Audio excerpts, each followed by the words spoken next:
It is one of the most horrifying, deliberately buried chapters of the entire Second World War, a secret so dark that an empire spent decades trying to erase every trace of it. Not a battle, not a bombing campaign, not a prisoner of war camp, but a system. A calculated, government-run machine of human trafficking and sexual slavery on a scale the world had never seen before and prayed it would never see again. Up to 400,000 women and girls, some as young as 14, ripped from their homes, lied to, bought, kidnapped, and forced to serve as sexual slaves for the soldiers of Imperial Japan. They were given a sanitized name, a name designed to hide the horror of what was really happening to them. They were called comfort women. To understand how something this monstrous was possible, we have to understand the world that allowed it. By the early 1930s, the Empire of Japan was on the march. Fueled by militaristic nationalism, a powerful emperor cult, and an insatiable appetite for resources, Japan had already colonized Taiwan in 1895, turned Korea into a protectorate in 1905, and fully annexed it by 1910, and they weren't stopping there. In 1931, Japanese forces seized Manchuria in northeastern China. In 1937, they launched a full-scale invasion of China itself. By the early 1940s, Japanese boots were on the ground across Southeast Asia, the Pacific Islands, and even parts of the Aleutian chain. Millions of soldiers were deployed across a vast and fragmented empire, and wherever those soldiers went, a shadow followed. The Japanese Imperial Army had a problem, and to them it was a problem they could solve. Soldiers, far from home, were committing acts of brutal sexual violence against civilian populations. It was creating international outrage, fueling resistance movements, and threatening Japan's global image. The world had already taken notice after what happened in Nanking. On December 13, 1937, Japanese troops entered the Chinese capital of Nanking and unleashed one of the most horrific atrocities of the entire 20th century. In 6 weeks, they massacred an estimated 200,000 to 300,000 civilians. And along the way, between 20,000 and 80,000 women were sexually assaulted. The world was shocked. Emperor Hirohito himself was reportedly alarmed, not primarily out of moral outrage, but because of what it was doing to Japan's international reputation. So the imperial military leadership proposed a solution. Instead of stopping the violence, they would institutionalize it. They would build a controlled system of sexual slavery, managed by the military, that would, in their own calculated words, reduce crimes by Japanese personnel, prevent anti-Japanese sentiment, and control the spread of venereal disease. What they built was not a solution to violence, it was the violence.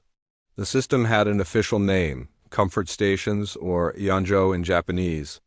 These were military-run brothels, established in every corner of Japan's occupied territories, from the jungles of Burma to the islands of the Pacific, from northern China to the Philippines, from the Korean peninsula to Dutch-controlled Indonesia.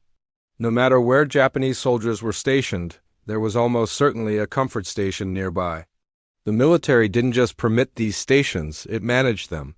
The Imperial Japanese Army issued detailed regulations governing how they operated. There were schedules, posted fees, different rates for enlisted soldiers versus officers, requirements for condom use, and mandatory medical inspections of the women. Let that sink in for a moment. They had accountancy procedures for how to run these stations. There were military documents calculating what they coldly called the durability or perishability of the women they had procured. These women were not seen as human beings. They were military equipment. Each comfort station was typically run by a civilian housemaster, a manager who took between 50 and 60% of whatever earnings were recorded in the women's names. The women themselves saw almost nothing, and when they asked questions, they were dismissed, told they owed debt to the manager, or simply beaten into silence. Many women were forced to service 40 or more men per day. Before major offensives, the number increased even further. The conditions inside comfort stations were described by survivors as nightmarish. Women lived in cramped rooms. They were barely fed. Pregnancies were common, and if a woman became pregnant, the pregnancy was often forcibly terminated. Sexually transmitted diseases spread rampantly, despite, or perhaps because of, the supposed medical oversight, if a woman resisted. She was beaten, sometimes killed. One survivor described being beaten repeatedly when she attempted to resist. Another recalled arriving at what she thought was a factory, only to realize immediately upon arrival that she had been deceived, with no way to escape, no way to call for help, and no way to go home. When people hear the phrase, comfort women, they might picture a faceless statistic, a historical abstraction. But these were real women, real girls. Real human beings with names, families, dreams, and futures that were stolen from them. The majority of comfort women came from Korea, at that time a Japanese colonial territory. They also came from China, Taiwan, the Philippines, Indonesia, Malaysia, and even the Netherlands. Dutch women captured in the Dutch East Indies. A significant number were minors, teenagers, some as young as 14 or 15 years old. They were brought into the system in several ways. Some were kidnapped outright, grabbed off the street, loaded onto military trucks, and never seen by their families again. Others were deceived. The Japanese military and their civilian recruiters placed advertisements or went door to door, offering women work as nurses, factory workers, laundresses, or cafeteria staff. They promised good wages, opportunities for advancement, even money to send home to struggling families. One Korean survivor, Hak-sun, later described how it happened to her in 1941. She was 17 years old when soldiers arrived in a truck. They beat her and dragged her into the back. She was told she would earn good money in a textile factory. Instead, she was taken to a comfort station in China. Others were sold, in some of the most heartbreaking cases, sold by their own parents. Families in desperate poverty, in lands occupied and economically devastated by Japanese rule, were sometimes approached by recruiters who offered payments in exchange for daughters. Parents who accepted did not always know what they were agreeing to, and in some cases they had no choice at all. Historian estimates put the total number of comfort women at anywhere between 50,000 and 400,000, depending on the methodology and sources used. The wide range exists because the Japanese government went to extraordinary lengths to destroy the evidence. What we do know is this. Of all the women forced into this system, an estimated 75 to 90% did not survive the war. For every 10 women forced into a comfort station, only 1 or 2 came home. They died from disease, from abuse, from starvation. Some were executed by Japanese soldiers as Allied forces advanced to eliminate witnesses. Some were abandoned in remote jungles and Pacific islands with no way out. Some took their own lives. Here is something that many people do unrealize about the comfort women system. It didn't stay in one place. As Japanese forces expanded across Asia and the Pacific, the comfort women followed. The military transported women across the empire, from Korea to China, from China to Burma, from Southeast Asia to remote Pacific islands. As the war turned against Japan and Allied forces began retaking territory, the comfort women were moved again, further into the shrinking empire, closer to the front lines, deeper into danger. When Japanese forces were cut off on remote islands, surrounded by Allied naval blockades, starving and desperate, the fate of the women with them became unthinkable. There are documented accounts of starving Japanese troops on isolated Pacific islands and in the jungles of Burma resorting to cannibalism. And in at least several documented cases, comfort women were among those killed. These were not rumors. These were documented in war crimes investigations and survivor testimonies.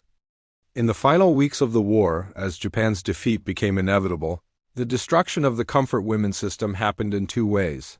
First, the women themselves were disposed of. Many were shot, many were left to die. A 1996 United Nations-sponsored study found evidence that large numbers of comfort women were executed in the closing days of the war, specifically to prevent them from telling the world what had been done to them. Second, the records were burned. In the days and weeks following Japan's surrender on August 15, 1945, the Japanese government issued orders to destroy all documentation related to the comfort women system. Military records, administrative files, station logs, medical records incinerated. The empire was trying to erase itself, and for decades, it almost worked. When World War II ended, the survivors of the comfort women system returned, or tried to return, to their homes and their countries.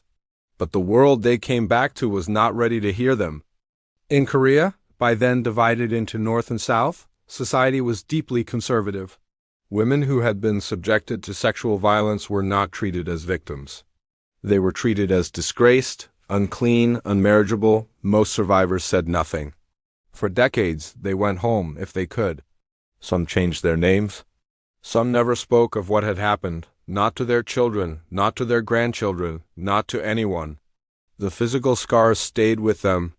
Many survivors suffered long-term reproductive damage, including infertility.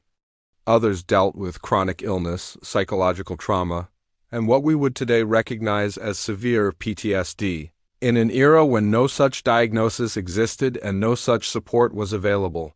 Meanwhile, at the international level, the Tokyo War Crimes Tribunal, which prosecuted Japanese military and government leaders between 1946 and 1948, largely failed to address the comfort women system in any meaningful way. The Cold War was beginning. The United States needed Japan as a stable ally against communism in Asia. There were political reasons to move forward, to rebuild, to not dwell. The women were, once again, forgotten. Her name was Kim Hak-sun. She was 67 years old.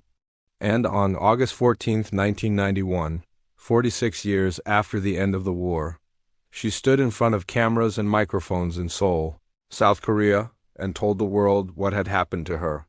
She had been taken at 17. She had survived, and she had been silent for nearly 50 years. But she was silent no more. Her testimony was like a floodgate opening. Within weeks, hundreds of other Korean survivors came forward.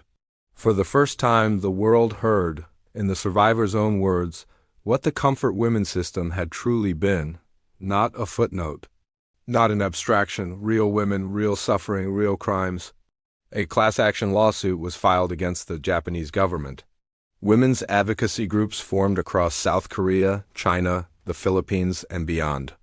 The Wednesday demonstrations began in Seoul, weekly protests outside the Japanese embassy, calling for acknowledgement, apology, and compensation.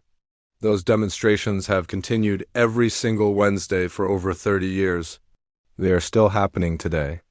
In 1993, under intense international pressure, the Japanese government issued what became known as the Kono Statement, an official acknowledgement that the comfort women system existed, that coercion was used, and that the Japanese military was responsible. For many survivors, it was the first time their government, any government, had officially said, "This happened, and it was wrong." But acknowledgement was one thing. Accountability was another. In the years that followed, Japanese government officials repeatedly walked back, softened or denied the implications of the Kono Statement. In 2007, Prime Minister Shinzo Abe stated that there was insufficient evidence to claim the Japanese army had kept sex slaves, despite the documented evidence, despite the 1993 acknowledgement, despite the testimony of hundreds of survivors. In 1993, a historian named Yoshiaki Yoshimi made a discovery in the Japanese Defense Ministry archives. Buried in files that hadn't been destroyed, a small cache of surviving documents proving the Japanese military's direct involvement in establishing and operating comfort stations. The Japanese government could no longer claim ignorance. In 1996, the United Nations published a landmark report by Special Rapporteur Radhika Kumaraswamy, which officially classified the comfort women system as sexual slavery, a war crime and a crime against humanity. The report called on Japan to formally apologize, pay individual compensation to survivors, and teach the history of the comfort women in Japanese schools. Japan rejected most of these recommendations. Time was running out for the survivors. By the 1990s, the women who had endured this system were elderly. Every year, more died without ever receiving the formal apology and individual compensation they had asked for. Not millions of dollars, just an acknowledgement. A sincere, unambiguous, government-level admission that what was done to them was wrong. In 1994, Japan established the Asian Women's Fund, a government-backed private fund that provided some financial assistance to survivors in South Korea, Taiwan, the Philippines, the Netherlands, and Indonesia. But many survivors refused the money. To them, accepting it without a full government apology felt like being paid to stay quiet. In 2011, activists erected a bronze statue of a young girl seated across from the Japanese embassy in Seoul, a symbol of the comfort women and a silent reminder of the unresolved injustice. Japan protested the statue's placement immediately. Similar statues have since been erected in the United States, Australia, Canada, Germany, and other countries, and Japan has consistently lobbied to have them removed. In December 2015, South Korea and Japan reached a bilateral agreement. Japan pledged approximately 1 billion yen to a fund supporting surviving comfort women, and Prime Minister Abe offered a formal apology. It was hailed as a diplomatic breakthrough, but the survivors themselves were largely not consulted. Many rejected the deal. They said money without a full, direct government apology was not justice. As of today, only a handful of the original Korean comfort women survivors are still alive. The youngest are in their late 80s or 90s. The Wednesday demonstrations continue, the statues remain. And the question of true accountability remains unanswered. Some might ask, why are we still talking about this? Why does a crime committed 80 years ago still matter today? Because the fight over this history is not just about the past, it is about the present. In 2016, the state of California added the Comfort Women system to its 10th grade history curriculum, the first U.S. state to do so. Japan's government immediately protested. Because when a government controls the history its citizens are taught, when it shapes what the next generation knows and believes, it shapes the future. The comfort women were not a footnote. They were not an unfortunate side effect of war. They were the victims of the largest government-sponsored human trafficking and sexual slavery operation in modern history. Their story is a warning about what happens when governments weaponize the bodies of the vulnerable, a warning about what happens when atrocities go unacknowledged, a warning about the price that survivors pay in silence, in shame, in suffering when the world looks the other way. These women asked for three things: a sincere, unconditional apology, individual compensation, and for the truth to be taught to future generations. After more than 80 years, not one of those three things has been fully delivered. History does not forget, even when empires try to burn the records, even when governments deny and deflect, even when the survivors are pressured into silence for decades. The women who lived through this, and the far greater number who did not, deserve to have their stories told. Not sanitized, not softened, not reduced to a diplomatic negotiation between governments. They deserve the truth. And we, all of us who learn this history, carry the responsibility to remember it, to teach it, and to ensure that the world never allows something like this to happen again.